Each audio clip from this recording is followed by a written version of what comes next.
Welcome back to the channel, everybody. So we have some XRP related news today. We have a lot of CBDC news today. I find that strange. How do we have like 5 or 6 articles released all in the same span of like a day or two about CBDCs and the importance of them? We'll get to that because there's something strange happening. It seems like they're getting pressed right now, but I'll present this to you and you make up your own mind about it. We have some more exposing news going on. Listen, folks, I don't know if it's the energy of the times, but I've never in my life seen so many so-called warnings. And these things are literally titled that. I've never seen so many warnings and exposings going on between the banks and the regulatory institutions. I've never seen anything like it. Well, this one here, I'm going to tell you right now, if you thought yesterday was a crazy article, and I say it's crazy because number one, it is disturbing, but you also, that should not be happening in these industries, according to how safe people say that these industries are. But this one here, I'm going to tell you right now, viewer discretion is advised. I'm telling you. So when you get to that chapter, I'm going to let you know, hey, if you don't like that kind of certain things that may bother you, do not watch that chapter. Skip it. All right. But they're getting exposed. I don't make it up. I didn't write the article. So we have some also we have some Bitcoin news, big Bitcoin news today as well. And we'll end it off with some commodities news. All right. Later on, later chapters. So now this article here is titled Hong Kong Central Bank Forms Community to Explore Asset Tokenization. Wait a minute. Hold up. Wait a minute. Let me put some facts up in it. Wasn't it Ripple earlier this year? Remember? Wasn't Ripple going hard in the paint? Really pushing the idea and the agenda of real world asset tokenization on the XRPL? And once again, Ripple is that type of company where they say something once, twice, maybe 3 times, then they leave it there. They spoke powerfully. They don't need to keep busting you over the head with that information. Once you speak something powerfully, you let it stand. No need to reiterate. It's time to start working. And I think they got to work on that. But this is my humble opinion, but I'm saying they brought it up. And now in the following months since that time, we've seen everybody going nuts over real world asset tokenization. BlackRock's talking about it. JP Morgan's talking about it. All the other blockchains talking about RWA. But wait, what's important here is who built a CBDC platform for the Hong Kong Monetary Authority. Let's be clear on that. The authority of all authorities over there. Who built a CBDC platform for them and in partnership with them? It was none other than Ripple. Built, and that was built on the XRPL. Yeah. See how it's getting deep, right? Look that up for yourself if you don't know. I know we got a lot of new people here, but it says here, regulators like the Hong Kong Monetary Authority. I almost said authority. How many of you know where that's from? Oh man, people were, for those of you who don't know where that's from, it's from South Park, right? And man, let me tell you, who was it that said that? Cartman? People were very annoying back then. They kept on just saying that. Every chance they could say authority, they would say that. So when I see this, I see authority, I think about that now. It just stuck with me. You know, some things make an impact on you. What a crazy cartoon. But it wasn't the craziest cartoon. We'll get to the article. Just hold on. Let me spill my mind for just a moment. If people thought that South Park was a crazy cartoon, wait a minute, let's go back. Go way back, like maybe 8 years before that, maybe 10 years before that. I want to point out that Beavis and Butthead was crazy, but that's not the one I want to highlight. If you remember, folks, the original Ren and Stimpy, uncensored. It was not a children's cartoon, folks. No, it wasn't. It was insane. If I know most people just know the Ren and Stimpy version that was on it was on what, Nickelodeon maybe? No. Look up the real Ren and Stimpy. It was uncensored. Oh man, it was insane. That was the first, I think that was like, I don't remember a cartoon crazier than that before that time. But you let me know if you remember one, down in the comment section. Anyway, Regulators like the Hong Kong Monetary Authority, I love Beavis and Butthead, by the way, Hong Kong Monetary Authority and SFC united with local private sector firms. Wait a minute, now get this, like HSBC. HSBC, who has a close relationship with Ripple. Come on now, maybe I'm getting too excited. I mean, I'm fasting right now, so I'm very much, I'm on edge. Anytime I'm fasting, I'm on edge. I'm more intense. I'm just gonna let you know. I don't keep any secrets. There's no reason to. So, but think about that. So you have a CBDC platform built for the Hong Kong Monetary Authority to use that specializes in real world asset tokenization. One, it also has wholesale CBDC possibilities, and it has retail CBDC possibilities. That's 3. Then they're also working with HSBC, who is a huge supporter of Ripple and their CBDC abilities that have been built on the XRPL. And then HashKey. We just had big news out of HashKey like last week. It's like they're forming Voltron. Just my humble opinion. You could disagree, and I'm not here to convince you of anything. I'm not here to change your mind, all right? Just, I give you the news, and then I give you a little bit of my opinion. That's all right? So, it's like they're forming Voltron right before the people's eyes. Anyway, so HashKey to support the tokenization market in Hong Kong, which will be huge. Huge. They're serious. That's one thing I like about Hong Kong. There's serious business out there. It says, the Hong Kong Monetary Authority, the financial regulator and central bank of Hong Kong, is collaborating with the industry to explore asset tokenization. HKMA officially announced on May 7th that it will form a special community comprising industry representatives and regulators to develop tokenization standards. Remember, they have no problem with XRP. Brad Garlinghouse was on stage in a video that's still posted. This was about the beginning of this year, I believe. And he was on stage with the head of the regulatory agencies out there in Hong Kong. And they asked them about volatility when it comes to crypto. And they made it clear. Once again, you can go watch that video. They made it clear. The financial head said, we're not concerned with volatility. We're not concerned with that at all. What? Remember that?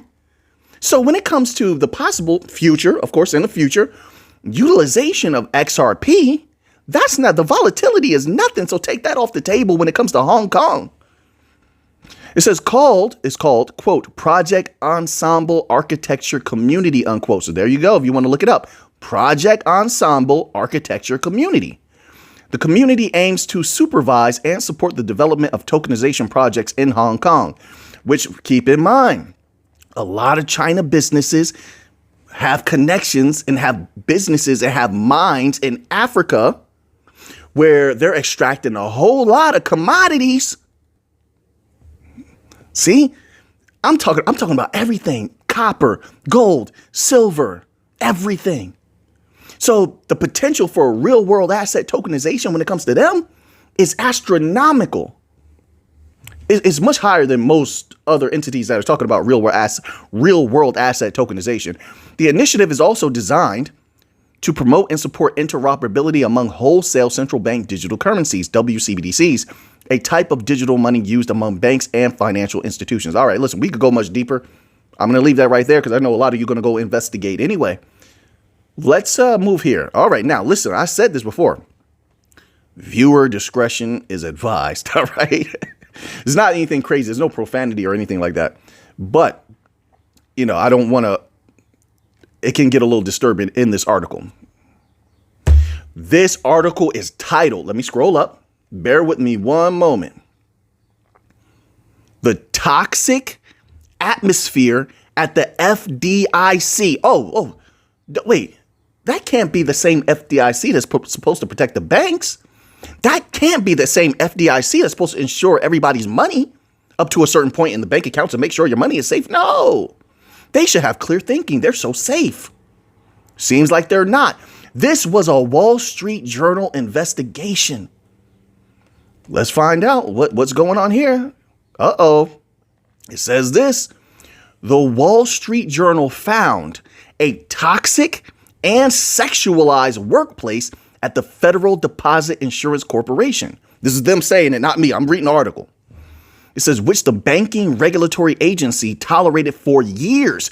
So these regulators are so out of control. So, but people trust them. But everyone tells the people to trust them. What? Okay, let's keep going. Women received, here we go, folks. I told you, this is crazy. Women received lewd photos sent from male colleagues, were propositioned and followed back to their hotel rooms during travel for bank exams, with few consequences for their supervisors' bad behavior. That's crazy, man. Let me tell you something. You got to protect yourself. Listen, I can't tell people what to do. You got to protect yourself. And a lot of these people who are authority figures, they like to abuse their authority. This is what I've seen in the world. I'm going to tell you what. Women in my family, they're going to protect themselves. Like I'm telling you right now, bet not mess with grandma. You're going to get, I'm telling you right now, there's going to be some bleeding. I'm telling you right now. But you have to protect yourself at all times. Be aware, have your head on a swivel. If anything happens bad, man, you got to report that. You got to let people know. And it's so crazy because people will pressure individuals because of their jobs. You know, they don't want to lose their job. Their job is paying a lot of money, or, you know, maybe they could get a raise or a position, and they will hold that over your head. You know, I know how this stuff works, but you have to protect yourself. Be careful. Don't let anybody do something to you ever. So it says here, and you have a right to defend yourself. I'm just saying, it's not advice, but this is unacceptable. It says the journal interviewed hundreds of current and former FDIC employees and review legal filings and union grievances. Okay, so there was some action taken. Good. Equal employment opportunity complaints, emails, text messages, and other internal documents. Here are the key articles from the investigation. Once again, this system is going down. There's way too much corruption. It shows you that they don't have clear thinking. They don't have clear focus. They can't be trusted. That system is not going to last. It shows you why there's so many problems right now and why we read an article like a week ago. We covered an article where the head of a bank, well, you know what? What is... The neighbor has some work going on, clearly. What are they doing? Sounds like a chainsaw. I don't know what the neighbor is doing. Anyway, I'm just saying that because I can hear the noise. I don't know if the noise, you can hear that on the microphone or not. I don't know. It says a male FDIC supervisor in San Francisco invited employees to a strip club. What? This is a supervisor? And nobody told this guy, hey, you can't do that. Nobody fired this man. A supervisor in Denver had, I'm not going to say it, had, you know, intercourse with his employee, told other employees about it. Wow, this is getting too deep. This is disgusting. You know, I'm just putting this out there so you can see this is the type of corruption that we're dealing with. So when we're battling these psychopaths, these sociopaths, or whichever one they qualify for, probably both, you can see why things are taking so long. We're battling these regulatory agencies who are stuck in their ways, who are used to bullying, they're used to abusing. I'm just saying, you telling me this is the facts. They went, senior bank examiners texted female employees photos of their stuff. What is going on here? This is the craziest stuff I've read in a long time. Hey, listen, you want to check out the rest of that article? I'm going to stop right there. I'm going to stop right there. You want to check out the rest of the article? You go ahead yourself. They're going down. Their system cannot last. No. And we can make something better. We can build something better. We can build something new. We don't need them. I'm talking about that old hierarchical system, that mainstay energy from the past that is detrimental for everybody. We don't need it. No, it's getting ripped down. And really, the people are not ripping it down. It's ripping itself down because that type of energy is not self-sustaining. It's time for it to go away. That's why you see the banks collapsing. That's why you saw loose monetary policy. Now they put their foot in their mouth. They can't get it out. You see everything everywhere, all types of crazy. It's not a bad thing. Sometimes you got to let something collapse so you can build something new. You got to let something old die so something new and better could be born. That's the way that it is. So don't fear the change. I mean, I can't tell you what to do. I'm just speaking off the top of my head. But don't fear the change. Embrace the change. People shouldn't have to go through this. People shouldn't have to work. You know how they're trying to do this thing where they're raising the retirement age, even though everybody of older age, not everybody, when I say everybody, I mean a lot of people, they work their tails off building businesses. They work their tails off at jobs. For the longest time, you're working your tail off. Whether you own a business or you work for someone, it doesn't make a difference. I know you worked hard because I've been out there. I see it. So, no, the people shouldn't have to retire at 70, 75. They're trying to boost up the retirement age. That type of system there, that's the energy I'm talking about, where they've become inhuman. No, it's time for that to change, in my humble opinion. And I think that's what we're seeing here. It's a necessary, for lack of a better word, evolution. It's a forced evolution. Not forced, but it's inevitable. That change. Everything has its seasons. So you're seeing that system come down while the new financial system that stands, if people are in position. Now, this is not financial advice. I'm not a financial advisor. I don't know what people have. But it always was this way with crypto. The people from the bottom, the wise people that got in position, are the ones that can rise. And when they rise is up to them, because choice is a constant. Just change and choice kind of go hand in hand. They always have a choice. When they rise in the future, they'll have a chance to change everything. Reality as we know it, the world as we know it, it'll be in your hands. If all this happens and the new financial system pops off, and then you rise to power, then it's up to you what the world is going to be. You will have an impact. But this corrupt system is over with, and I don't shed any tears for them. I feel nothing for the enemy, nothing. You can't feel, when you feel for your enemy, when you have mercy on your enemy, that's when that's when the enemy catches you. No. Let them go down. So anyway, now moving on from there. I'm sorry. I didn't know how to, I'm just giving you my raw reaction to the article. Reading a little bit of the article, giving you my raw reaction. Right. So anyway, this article here, we get back to some really good news. Yeah, because there's a balance to everything, folks. This article is titled, New Bitcoin All-Time High Soon. This is coming from Samson Mao. This is one of the individuals who believes Bitcoin can go to $1 million. Let's put that to the side. But I do agree with Samson Mao about Bitcoin can, at some point in the next few months, can skyrocket. I don't know how high it will go. I don't know. But I do agree with that. It says, in his recent tweet, Mao posted an animated GIF from the Matrix movie, quote, the Matrix movie, unquote. The renowned creation of the Wachowskis is a metaphor that Mao often takes to when talking to his ex-followers about Bitcoin and the new highs he expects Bitcoin to achieve. Mao's tweet shows that he expects the world's leading cryptocurrency to reach new all-time highs, unquote, quote unquote, soon. The previous all-time high was reached in March when Bitcoin soared to $73,750. Yes, but what did the Matrix have to do with it? It says, over the weekend, the Bitcoin price experienced a massive increase, rising by more than 10%. Bitcoin reached $65,180 on Monday, propelled by Grayscale spot ETF, seeing the first inflow of $63 million on Friday. Let me say this about the Matrix, and they're just getting louder and louder over here.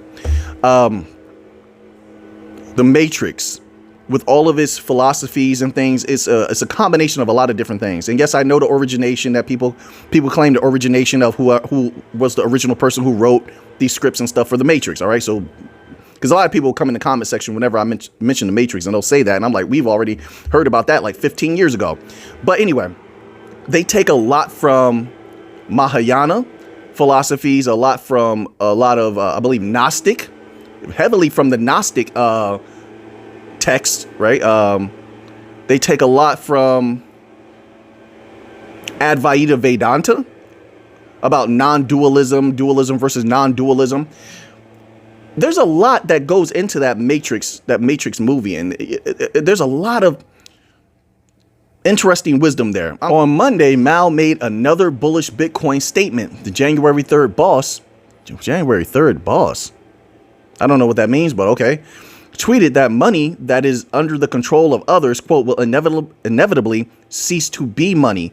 Money can only exist without degradation so long as it is bearer. I don't know what that means. Maybe there was a typo here. Then it says hashtag Bitcoin. Eventually, Mao believes Bitcoin will inevitably reach an astounding price level of $1 million. That is, I still flabbergast my mind, but to each his own, you know. So now let's move on here. We have more Bitcoin news. So now this article here is titled, Tom Lee doubles down on $150,000 Bitcoin price call. All right. That's around my numbers. During his Monday appearance on CNBC's, quote, Squawk Box, unquote. What kind of name is that for a show? Squawk Box? All right. Seems a little sophomoric and immature. Is that what people want these days? Whatever. It says Fundstrat co-founder Tom Lee predicted that the price of Bitcoin is going to hit $150,000 in 2024. I can't wait. I'm welcoming it. But I know how this goes after the halving occurs and such. I know about the dips and corrections and the lull, and it takes some time to build up. So I know. According to Lee, Bitcoin is still early in its current bullish cycle. Quote, the idea that it could get to $150,000 is still within our base case, unquote, he said. The leading cryptocurrency, then they go into the price again. We'll leave that one right there because I want to get through these here in a timely fashion today. We have so many more articles. There's like 9 articles left. So let's move on to this next one here, okay? So now we have this article here. A lot of good Bitcoin news coming out today, and that's what I like. That's what I want. I want to hear this. Let me hear some positive sentiment, and don't be afraid to share your opinion. You know, some people might say certain opinions are hopium and this and that. Listen, I don't take unto myself that type of energy. So I just want to hear people feel good, you know, speak their truth, you know, spread a little bit of positivity, and I'll hear you out. No problem. I don't have to agree with you. You don't have to agree with me. That's fine. And you know, that's how I feel.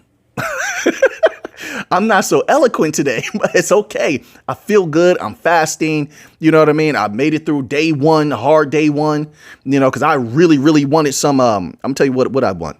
I wanted some honey barbecue cauliflower. That's exactly what I wanted. A big serving of it. I wanted that. And I didn't. Yeah, I didn't. I defeated myself, my desire. You know what I mean? It's like it's like fasting is so many different things. But one thing I like about it that I take from it is overcoming what I would call the lower self. It's part of you that desires all these different things, you know, and it forces you to discipline yourself to say, no, I'm not going to have that cauliflower. I'm not going to have this really nice creamy macaroni and cheese. Yeah, I'm not going to do that. Yeah. And it's going to be okay. You don't hit autophagy and your body doesn't start consuming, you know, certain amounts of fat and such. And I think until about, is it the 24 hours, the 48-hour mark? Or it depends on, of course, everybody is different, but it takes some time. So you'll be okay that first day. That's not advice. I'm just saying. I'm speaking for myself.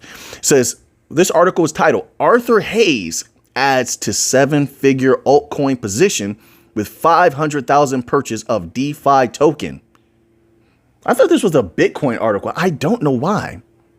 I thought it was a Bitcoin article. BitMEX co-founder Arthur Hayes just added about $500,000 to his 7-figure position in one decentralized finance altcoin. Yeah, I thought this was a Bitcoin article. Maybe I clicked on the wrong article, everyone. My apologies. But I'm not going to talk about a coin I don't know about. Oh, it is a Bitcoin article. I don't like when article writers do this. My apologies. Let me vent this very quickly because I don't like this. Some article writers are doing this where they promote another coin in the article before they get to the coin that the article is really about. And that's what this looks like here, because at the end they talk about Bitcoin. It says he also believes that Bitcoin could trade sideways until August. Hayes said, quote, a rally to above $60,000 and then range bound price between $60,000 and $70,000 until August. So they took us through all that other, whatever this other coin is, just to talk about Bitcoin for maybe 3 sentences at the end. That I don't like. Who's the writer? Let me just take note of this. I'm not going to say their name out loud, but I'm just going to make a mental note. Wow, that's nice.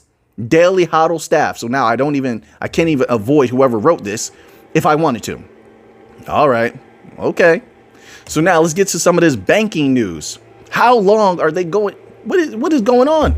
Listen, I could get the neighbor's driveway done. I promise you. I'm a very hard worker. That's one thing I pride myself on is I feel like I can outwork anybody. That's how I feel. Like I'm going to practice until I get efficient enough and I will outwork everybody. I feel like I could, if I was there, I could get that driveway done. You give me 20 minutes. I feel like I could get that driveway done. For what they're doing. What they're doing is just purely cosmetic. But they're dragging it out. I don't know how their pay works, but maybe it's that you got to, they want to show they're spending some more time or something. I don't know. And I would do it with extreme efficiency because I don't like a sloppy job. I don't do a sloppy job nowhere. I make sure that everything is as clean cut as I can. Of course, you're going to make mistakes in life. But what I'm saying is I give my best every single time. But I don't understand why they're dragging that out there. It causing me a lot of noise at this particular time of day. Who does that? But anyway, the ECB. We got a lot of CBDC news today. Now, this article is titled ECB Executive Tips CBDC as Stability Anchor for Financial System. Why now? Why do you say this now? So now, this is crazy. But who's deep in Europe? You got Ripple in Europe. You have Stellar definitely in Europe. They had their Stellar Accelerator in Europe, I believe, years ago. And I believe they have Stellar Europe, or is that Algorand Europe? It's one of them. The big three have deep ties in Europe. That's for sure. Then you have Quant, very heavy over there in Europe. So that's something I keep in mind. But let's see this. Let's read this little tidbit. A senior European central bank executive, Francois Villeroy de Gaulhau, has advocated for central bank digital currency development as a crucial stabilizing force for the financial system. According to a Bloomberg report, this endorsement highlights the growing recognition of digital currency's potential to enhance monetary policy and financial stability in the face of evolving economic landscapes. It says multi-use for digital currencies and CBDCs. According to Francois, the central bank should explore the usage of digital currencies for wholesale and resale purposes. He emphasized that the methods for providing central bank money should be updated to align with the 21st century. So now they're admitting they're behind. They were always behind. But here's the thing about their systems.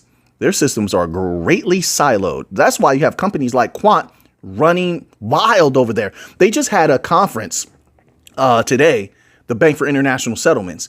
And I'm not sure if they spoke about it, but I would think I only watched a little bit of the conference. The conference was super long. I watched a little bit of part one. There was like a part one and a part two.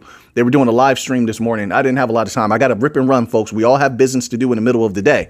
But I'm pretty sure if they spoke on anything, they probably would speak on Project Agora, right?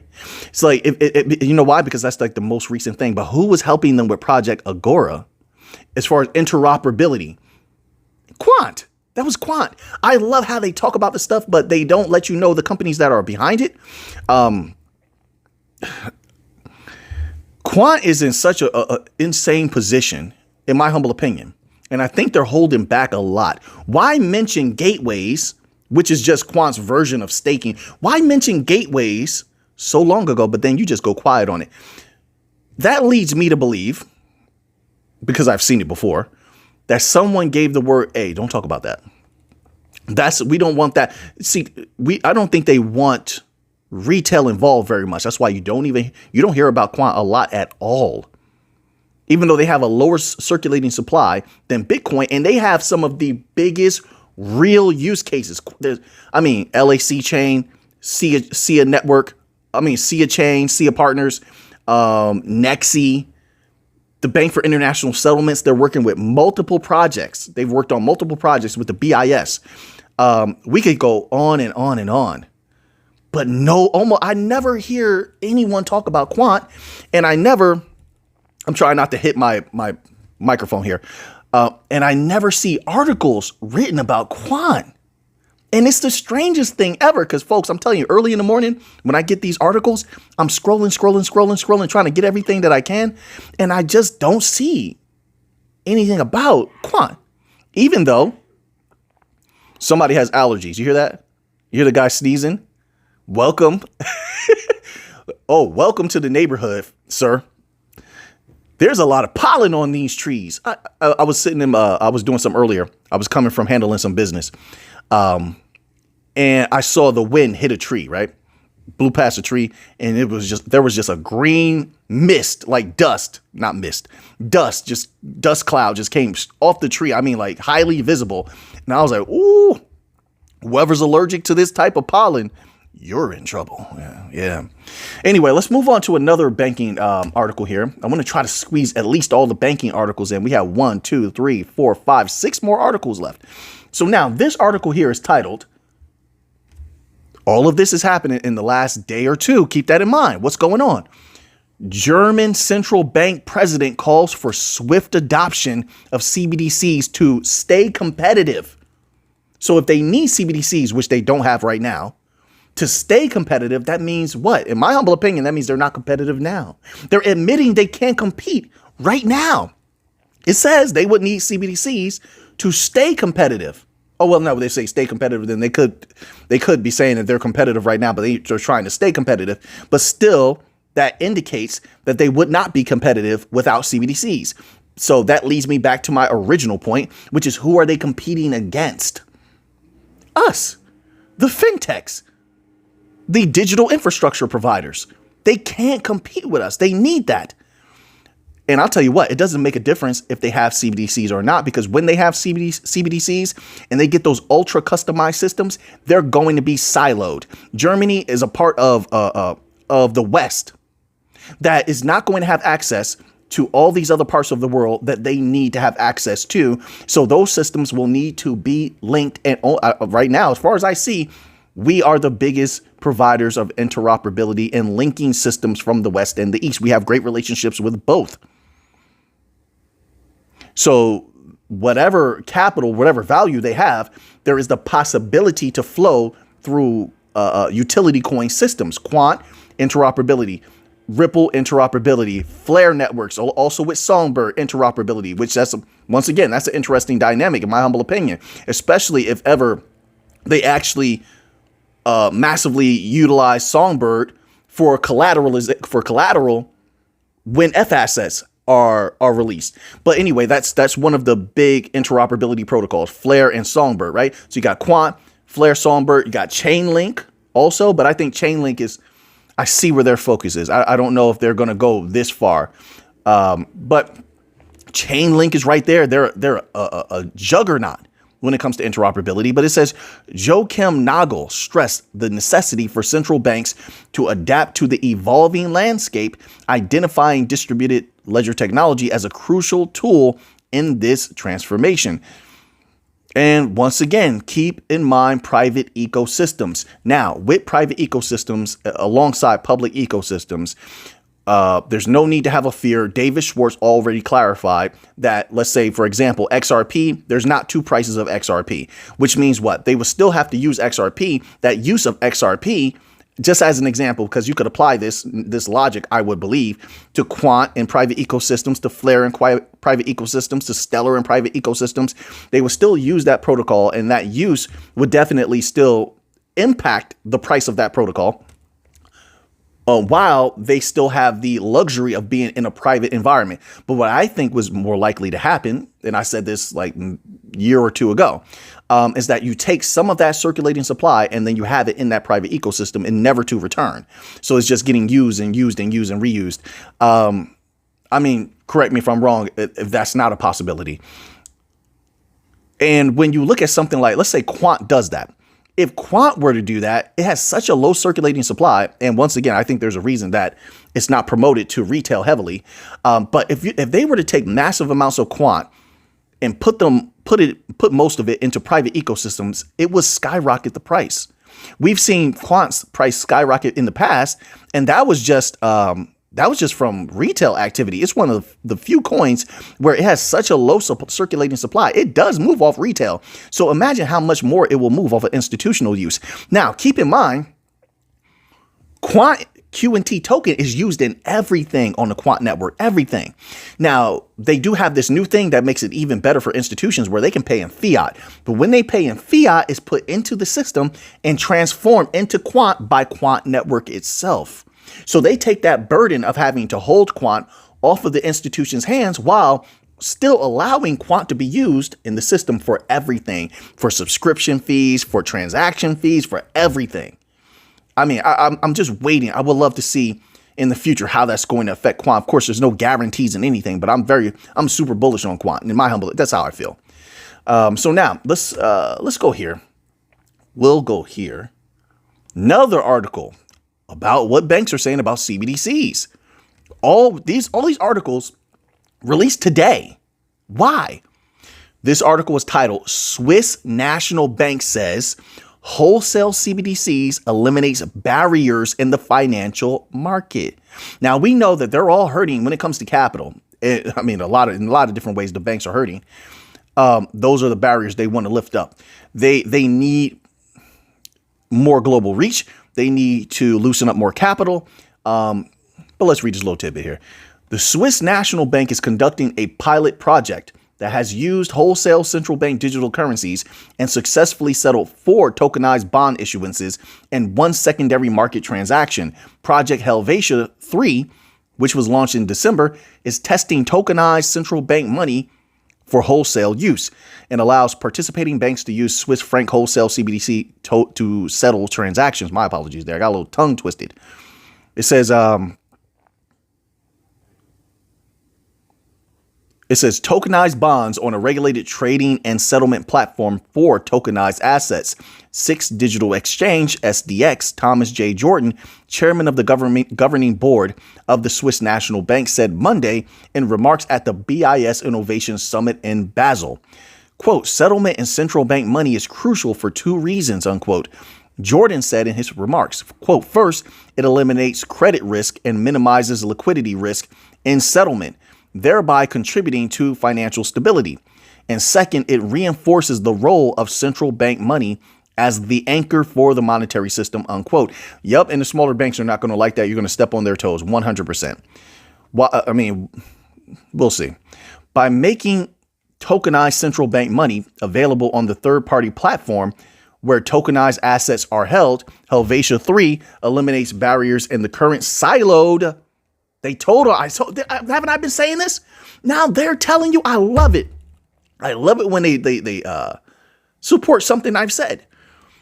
It eliminates barriers in the current siloed financial market infrastructures. But wait, if you're going to customize these systems, and then these systems here, let's say that they do have, let's say that they provide the same infrastructure to create a network among their lesser banks that they control. That still is not going to give you interoperability with other systems outside of your network. So you're still going to need interoperability in that way. You're still going to be siloed, right? It says closely integrates assets and central bank money, reduces the need for synchronization and reconciliation, and facilitates programmability, Jordan said. All right, so let's move on from there. But that's 3 articles in 1 day about CBDCs and how they need them. They're going to break down barriers. We need swift adoption. That came from Germany. ECB says it's a stability anchor, all in 1 day. You tell me, folks, something is going on. Are they pressed right now? Is the system coming down faster than they anticipated? I don't know. All right, so now let's see. Where do we want to end? I have 4 articles left. Let's choose one. We have a copper article. I told y'all something was going to go crazy. I told you it was a commodity that was going to go crazy. Now copper has shown itself to be what it is, right? Cardano article. Let's end off here with a bond yield and gold price article, all right? I like to cover bonds and I like to cover gold, so it's a bonus that they're both together in one article. So this article is titled, Bond Yields Weigh on Gold Prices. 5G Rollout Supports Silver Demand. I'm always bullish on silver. Gold prices continue to face headwinds from elevated bond yields. I always say that, don't I? It doesn't matter whether it's bonds or T-bills or whatever. It doesn't matter. Those types of so-called non-risk assets always weigh heavily on everything else, right? Including gold, especially crypto, though. So it says here, in their latest precious metals report, the analyst wrote, or non-yield, they could say non-yield assets. You compare non-yield assets with risk assets. You get what I'm saying? It says, in their latest precious metals report, the analyst wrote that the Federal Reserve was or has confirmed the market's assessment of the economy. Quote, the Federal Reserve Chairman Jerome Powell dismissed the possibility of a rate hike in June during Wednesday's FOMC meeting, though he reaffirmed his commitment to prioritizing inflation containment given the lack of progress towards the 2% target. That we know already. It says here, let's scroll down and find out. Talk about the gold now. Oh, there we go. It says they also noted the unprecedented amount of central bank gold purchases in Q1. I've been talking about this for a long time. Even when retail is bearish on gold, the central banks remain bullish. And that's what's keeping the price elevated far above where we first start covering gold and very far above where we all first got into gold. All right. The central banks will continue, but the question is, why are they buying the protective asset so much? What's going on with their fiat currencies that they need to protect themselves with gold? Right. So here it says here, quote, global central banks added 289 tons of gold to their reserves. Are you trying to outshine me? You trying to have more gold than Alphanine? I'll have you know I have a few. No, I don't have any tons. I'm just joking around, folks, but I like to make a little joke here and there. Marking a record high for the first quarter, unquote. They said, quote, still notably absent from the gold market are Western ETF investors, particularly European funds, which shed 30 tons of gold from ETF holdings in April, unquote. The analyst pointed out that the high-yielding bonds still appear to be more attractive to investors than the yellow metal. Quote, however, as the prospects of rate cuts by the ECB rise, there could be a reversal in this trend, unquote. So now that you have that information, my apologies. You see, I was about to say my outro and I forgot an entire chapter. I forgot I had a whole 90s chapter I was going to do, but the video, we're going to stop here for today. Maybe I'll remember to do the 90s chapter tomorrow. All right. So now that you have that information, what are you going to do with it? I know what I'm going to do with it. So until next time, everybody, let's get to the money.